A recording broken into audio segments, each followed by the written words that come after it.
Have you ever had someone speak negatively about your music? Maybe it was just a passing comment or a full-blown insult. Whatever it was, those voices stick with us and they find their way into our own inner self-talk. They become our inner critic. This inner critic paralyzed me for years and kept me from finishing and releasing my music. I've also seen it countless times with the songwriters in my community. In this video, I want to show you why that voice isn't you and how to stop it from sabotaging your music. We'll talk about something I call the creativity vampire and how to identify it and break free from its grasp. A creativity vampire is someone in your life who's negatively impacted your creative expression.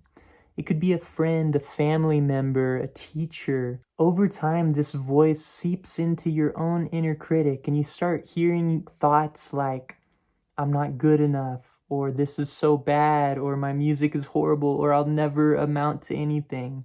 And the scariest part is that you believe it.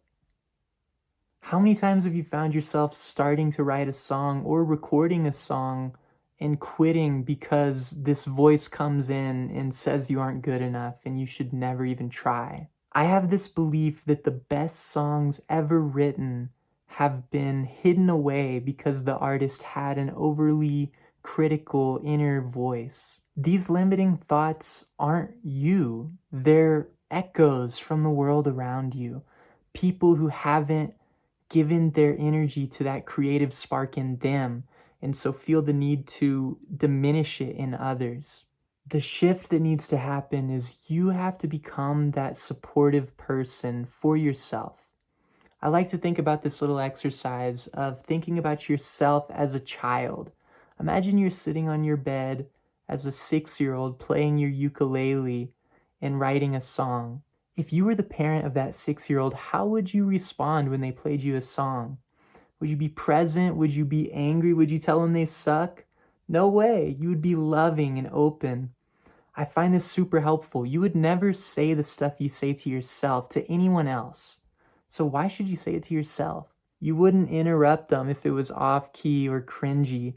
You would smile and enjoy their music and appreciate their expression. You wouldn't shame the child for trying, so don't shame yourself. Here's how I've learned to reclaim that creative voice and quiet the creative vampire.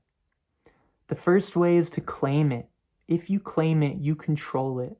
So if you become aware of it and put it out into the light, it can no longer control you.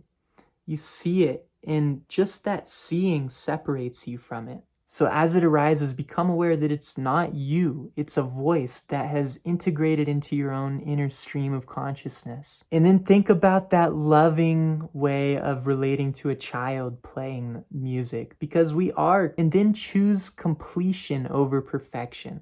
It'll never be perfect. You're a human. We don't want perfect. We resonate with humanity, not perfection. You don't need to wait until the creativity vampire is totally gone before you can work on your music. You just need to stop feeding it and become aware of it. Feed the part of you that's brave enough to try. If this hits home, I would love to hear about your creativity vampire in your life. Write a comment below and share a story of a time someone spoke negatively about you in your music. If you need more support, I'm making a daily video every day of August. I'm getting better. I'm just trying to show up for myself and for you guys to hopefully provide a little bit of value. Take care.